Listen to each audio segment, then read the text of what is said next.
Indeed, what Allah subhanahu wa ta'ala decreed would always 100% fall into place. And growing up, I didn't really think I would become the Imam of our masjid, because the path I took growing up was not the path I am in today. Because the path I chose when I was growing up, I chose the path of music, like video games, like scrolling TikTok, and all these things. I was deviating away from the deen. Like I remember like even up to 2020, music always I had like this AirPod, like this earphones, 100% wired earphones, 100% with my time. If I have that thing, I also if I have like my mom's phone or any other phone, you will see me listening to music. And I started the video by saying, indeed, when Allah decreed, will 100% fall into place, is because right around when I was deviating a lot, around 2022, yeah, I think 2022, I started slowly turn and take a U-turn. What happened was that in our secondary school, there was this. They were trying to pick who's gonna be like the assistant imam. Sorry, the assistant amir in our masjid. They were trying to pick this assistant amir because after like in history, like the amir, the amira, and all this posts in the MSS, they'll be gone and they will be needing people that will take over. And when I was in SS1, I think the end of 2022, or was it 20 years? The end of 20, no, sorry, the end of 2021. They were just scouting around our class because I was in SS2 at that time and the Amir was in SS3. They were thinking like, in this class, they don't think there's any person that be able to do that. So they were interrogating, they were asking some of the friends, some of the people like, okay, who do you think should be the, I mean, who do you think they were just taking opinions. And then the way I used to carry myself, I was not like this, I didn't know anything, like I told you, like I didn't know anything. And then the way they used to see me is just that I don't usually used to get involved in all these things. Okay, all the things in secondary school, they used to see me as like calm. I don't used to like usually talk a lot. And what's funny, I was working together with one of my friends we were like in full uniform. I think it was time for MSS, it was time for the ablution, it was zero time. We were coming back together with one of my friends and then they stopped him. And I just passed because because they stopped him specifically, not both of us. So I don't want to stay there and they will tell me like, no, those guys, I don't really like that. So that I passed a little bit. He turned at me and there was the Amira and the Amir, both of them turned to me, the three of them were looking at me. And I can see him smiling out from his body language. I was able to understand that there's something. But then I didn't want to like be thinking, and I don't want them to understand I'm like suspecting something. So I just said, okay, fine, whatever it is, he will tell me. I went there. The question they asked him like, does this person used to get himself involved in all the things like? They just asked for his opinion. Like, does this your friend? They asked him, okay. When I left, I just asked him, okay, who is this your friend? What's his name? The name I use in school is Adamu. My name is Irfan. I'm using Adamu Ahmed. He said his name is Adamu. He said, okay. How is his character? He's very, very good. Like he's very patient. He's all these things. And he like added some things like they asked him, okay, does he know Quran? He's like very well, like he knows that I didn't know Quran, but he just added so many things like that. And then they said, okay, does he get himself involved in all the negative things in society? They said, no, 100%, no. I said, okay, fine. In their mind, they go, okay, well, this is gonna be this. And he was just smiling at me. He told me the questions and he told me the answers. I was like, why did you tell them? Like, you know me, it's not that I knew Quran, like anything. I did. Don't get me wrong, my family, it's not that they were like believers, they were all Muslims. They tried to bring Sheikh to come and interview us in our house and everything. Try to like ask interview, try to teach us Quran. Don't get me wrong, I've been growing up like this. It's just that the Quran was not really into me. I was not really into the Quran. And we passed, okay, I said, okay, fine, no problem, whatever. I started to hear some rumors like, you're gonna be assistant Amir, you're gonna be assistant Amir. One person saying, you're gonna be assistant Amir. I was like, nah, I don't do anything, I don't do anything. And until I was getting ready, okay, fine, they're gonna pick me. One day I was like this. There was this convocation trying to like the time that those SS3 students will graduate. So I was going to SS2, and SS2 is supposed to have this badge. So at the end of the day, SS1, I was just sitting down. Normally, I was just sitting down. And okay, they call this person as the Amir, call this person, call this person, call this person, and the Amir and Amira was the last students. And the Amira we already knew because there was this like girl in our class. She was having like she knows a lot of Quran. Like she knows half of the Quran. I have nothing. I promise I have nothing. And there is one of my friend who knew about 2/3 of the Quran. He was just silent. He didn't want anyone to know this. And for some reason, he just said, okay. The assistant Amir, I was just relaxed. I think was I using my phone? I forgotten. They just picked me up. I had a moment, I was like, wow. Everybody was like, Tony, where is he? Where is he? Because they probably didn't know. Because, like I said, I used to be quiet. Nobody will know about me in the class. It was full, crowded. Like in the hall, it was very full and everything. I was like, me? Okay, come, yeah, come. I said, okay, fine. I just came. I didn't even know what the work of the Amir was supposed to be. I went in. It was me as the Amir. As the assistant Amir, I was like, okay. And what's one year was I went in 2022. Entering 2022, yes. I don't really, like I said, I don't really know what the work of the Amir is supposed to be, so I said okay. And also, like at that time, usually they used to bring like this da'i that will come into our like MSS hall and give us dawah. I would say give us these talks and everything. At that time, there was none. The Amir was not serious. I was not serious. None of us was serious. And I said okay. And at that time, I remember slowly, like I said, I started to deviate slowly, going back into religion. I started to watch like Zakir Naik videos and everything. I started to watch, and my music, I used to hear music, but it's just that it reduced a little bit. It reduced a lot, and slowly, I said, okay. I just got a randomly idea. Okay, why don't I just give a talk? MSS. Bear in mind, I was a shy person. I cannot even speak to 10 people in a group. I promise you. But I just got the idea. Okay, why don't I speak in front of everyone? I gathered my notes. I remember, okay, I watched like many videos, so I did have the knowledge of some of the videos. I would rewatch, recap everything, write it down, whatever, I jot everything. And I memorized the script. I would say, okay, let me just give them. The very first day, usually like because there is no da'i, they recite from Surah Al to Nas. Every single day, and it was getting boring. The FCS, those people in the Christian society, they were doing that on like without anyone, just they are coordinating themselves. It just to hold me, saying that them they used to do these things very well, and I am not doing these things. And so I said, okay, fine, I'm gonna do that. Everyone was shocked, like, you're gonna give a talk for about an hour alone. And I didn't have a script at that time. I didn't have any paper with me. I just sat down. I was looking at so many eyeballs, like I think over 300 people, I think. The very first day I wanted to, because like there's this traditional language, Hausa language, so I'm not supposed to speak in just English. I'm just gonna combine everything. I sat down. The fear was in me that the point that I cannot even remember a single word of Hausa. I started to give a lecture. I remember the first thing was the 4 things. Let me see, I can't remember the title. But basically I mentioned 4 things that I think it was ruin your relationship with Allah. I forgot. I was just speaking, like very bad, blah, blah, blah, blah, blah. I was just speaking in front of, like, imagine 300 apples. Speaking, I was just speaking, all these things and everything. And that's how I started to deviate a little bit like this. They thought that because I will quote this verse, I will quote this verse, I will quote this verse, I will quote this verse. There's this verse in particular from Surah Isra. وَقُلْ جَاءَ الْحَقُّ وَزَهَقَ الْبَاطِلُ إِنَّ الْبَاطِلَ كَانَ زَهُوقًا. If you know Zakir Naik, he usually, I think it's all his lectures, he used to end with that.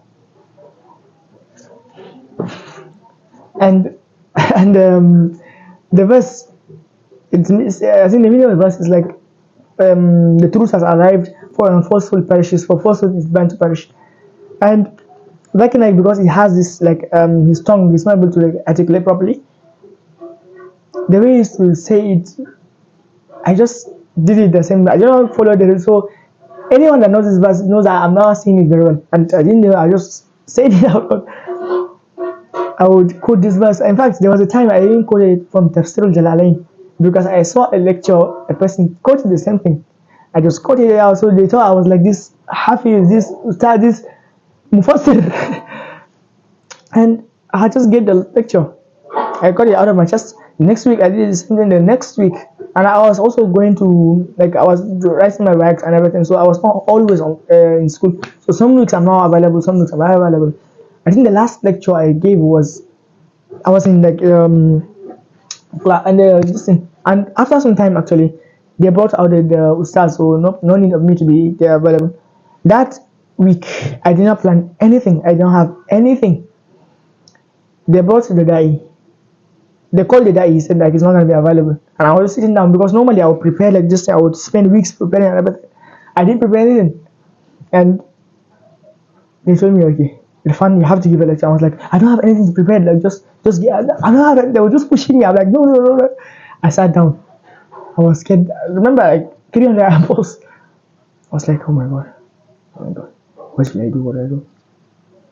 I said, okay, let me just rely on Allah subhanahu wa ta'ala. Let me just rely on Him. And for my voice to start out, I'm like, okay, let me just rely on Him. No problem. It's not going to be a problem. Just do it. And when you get stuck, fine. I'm already in front of everyone. I cannot just run away. I said, okay, fine. I started. I said, have you ever heard of the story of the Jal? They were like, yeah, I don't know. And then I started to engage a little bit with them. And I promise you that day, for 1 hour, I gave a lecture on the Jal, the story of the Jal. Without any pause, without any awkward pauses. Even recording videos, like, I cannot record for an hour without stuttering, without looking at these things. But in that place, for the first time, alhamdulillah, for 1 hour without any stutter. That to the point that it was already time for the bell was ringing, like, it's already time, and I was not done with the story. I just cut the story short. And slowly I started to watch more lectures. Slowly like this, I'm starting to get back on the path of the deen. And in 2023, I was supposed to go to university. I don't think I mentioned the story, but I was supposed to go to university in 2023 September. But there was this jam, similar to the SAT, and I was supposed to put my fingerprints. And while registering for the fingerprints, it was in around winter time, and in our family we have this, like, our hands like usually peel in like winter time. So with the peelings, I registered my fingerprints, and during the around February time, the peels was gone, and I was not able to. The fingerprint was not able to recognize me. I was just so distressed. In front of me, I would see hundreds of people passing in front of me. Every like 5 people, I will come back. I'll try my fingerprint. It will not pick, and I saw 300, 500 people, 1,000 people. They passed in front of me, and I was just so anxious. Like, come on. I really, because I thought these exams, like my whole life depended on these exams. And long story short, I did not do the exams actually because they postponed me, and also like the flights, the time they postponed me, say, okay, I'm gonna do. And I was just so distressed after. I think it was two of us, like me and one girl. She was also having, because she did like this. I forgot the name in English. She painted her hands black basically, and the fingerprint was not able to understand. But after a few times, she was able to enter, and I was the only person. They saw me, like, I was so distressed about that, and they said, okay, fine, don't worry about that. We're gonna put in your fingerprints, okay? You're gonna register any fingerprints. I registered a few fingerprints. They took a passport on me. I said, okay, fine. They said, okay, they're gonna call me or they're gonna message me. I should check my portal in a week. I should check my email. I should check my portal. I said, fine, okay, no problem. I was checking the portal. I think it would happen on Saturday. I think Thursday. On Thursday morning, I just saw the portal. I have been postponed to a different state, Abuja State. 9 a.m. I have my exams on Saturday. And like, I just told my dad, okay, this is what's happening, all these things. And he said, Irfan, you cannot go to this place. I was like, why? And he looked at me. He said, there is a crisis happening in the border entering the state, so we cannot go by road. And by air is way too expensive at that time because like of the border, so they crank up the price of the flight. I was just so disappointed. I said, I'm not gonna enter university for over a year. Little did I know that after that, after I graduated, I'm gonna come back and join a madrasa. That's when I started to memorize Quran. I started to memorize Quran. I was memorizing, and in our like our community in our town, we don't have this habit. Okay, I was always constantly struggling with like the imam, and I was memorizing Quran. I didn't know what Allah Subhanahu wa Taala would give me. I would go into extreme seasons and try to memorize Quran, and I'll fail multiple times. I kept on going. I kept on memorizing. Like people used to say, and also like Alhamdulillah, Allah gave me a good voice, the recitation of Quran. And they used to see me like going in this like long white stove. With I used to have like this mats with me with my Quran, fresh Quran. I would put this like cap and I would go to the memorizing Quran. And they used to see me for about like about a year. One day, just randomly, I was sitting in my room. It was around I think Asia time. I was just discussing with some of my friends like on the phone, and then a little kid came into me like saying that they are looking for me. It's time for Asia. I was like, okay, yes. So when I came back, they just told me like, lead the salah. I was like, what? Me? Don't me? They're like, yeah, enter the salah, lead salah. I was like, come on. I just led the salah, the Isha salah, led everything, and after I left, one person he stopped me and he was telling me like, do you know why we allowed you to lead? I was like, no, I didn't know. I didn't know like why you just said I should lead the salah. And he told me, okay. We've decided, and we've seen how you used to carry yourself. We've seen how you used to go to Quran madrasa and used to revise Quran. We heard your voice so many times, and you are dedicated. You are disciplined. You do these things. And they said, I'm gonna lead Fajr, Maghrib, and Isha. I was like so excited. I was so happy. What could possibly go wrong? Little did I know that there are so many trials and tribulations about being an imam, and I was also at the same time having a problem of waking up for Fajr. I know this story can be long, but I was having the problem of waking up for Fajr, and so they used to see me like I'm not waking up for Fajr, but they just like they will contemplate like what kind of mistake they made a mistake of giving me the imam that cannot come up for Fajr. Imagine which imam is this? I was only available for Maghrib and Isha and Fajr. Like bear in mind, this is our masjid, this is our house, so it's very connected. I just have to exit one door and enter the door of my masjid. That's it. I have no excuse. For about I think 8 months, I was struggling with it, and they were regretting that decision. Like, why did they even pick me as the imam? And I think I mentioned the story in one of my videos about Tahajjud.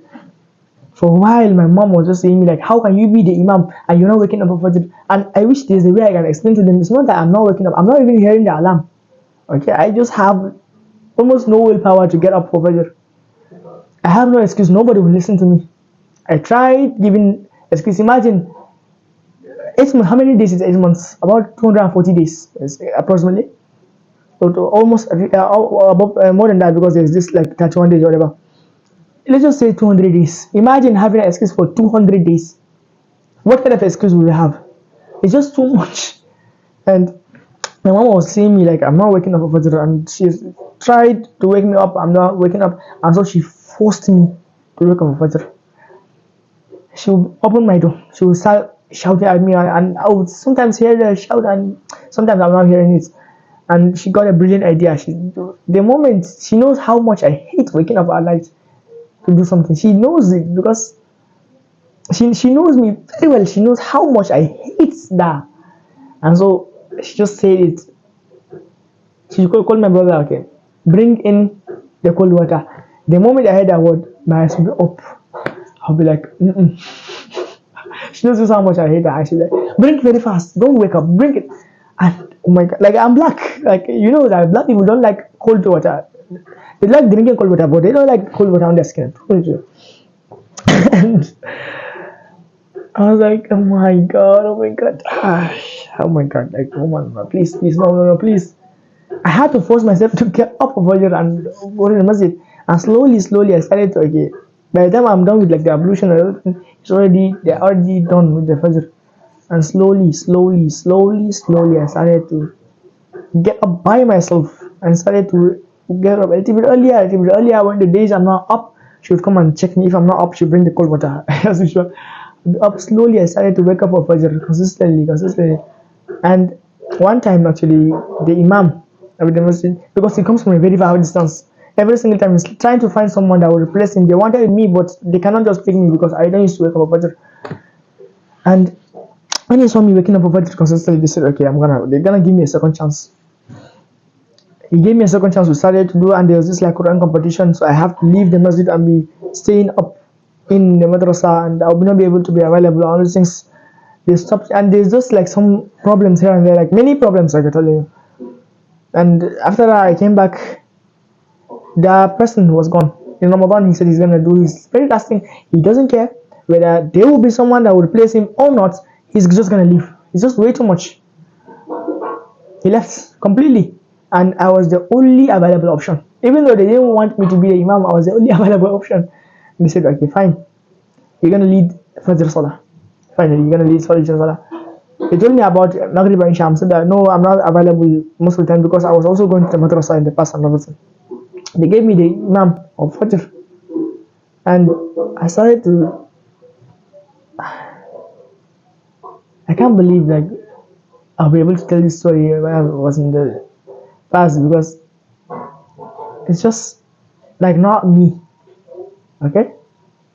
And I was started to recite every single day with confidence. I was recite, and for about 6 months, yeah, I don't think I missed Fajr for over 6 months. I think about 4 to 6 months. I don't think I missed a single thing. I would miss it here and there. Maybe, for example, if there's like huge, massive rain, maybe I didn't hear the speakers, and maybe I would miss it like once a month. But for like 6 months, I was so consistent in my Fajr. And now I am the Imam of a Fajr Salah. In our masjid, I was the Imam of Fajr. The best Salah among the 5 Salahs is Fajr. And they gave it to me. The moment they see me out of the gate, everyone, they'll just rush to join the Salah. And I'm not trying to boast about this, I'm just appreciating the ni'mah I got. And I know like I have so many stories about humbleness. I know why you need to be humble. So that is why I end every single one of my videos with a humble quotes. And I'm gonna end this video inshallah with the same humble quotes. Too much attention makes a donkey think he's a lion. Assalamu alaikum wa rahmatullahi wa barakatuh.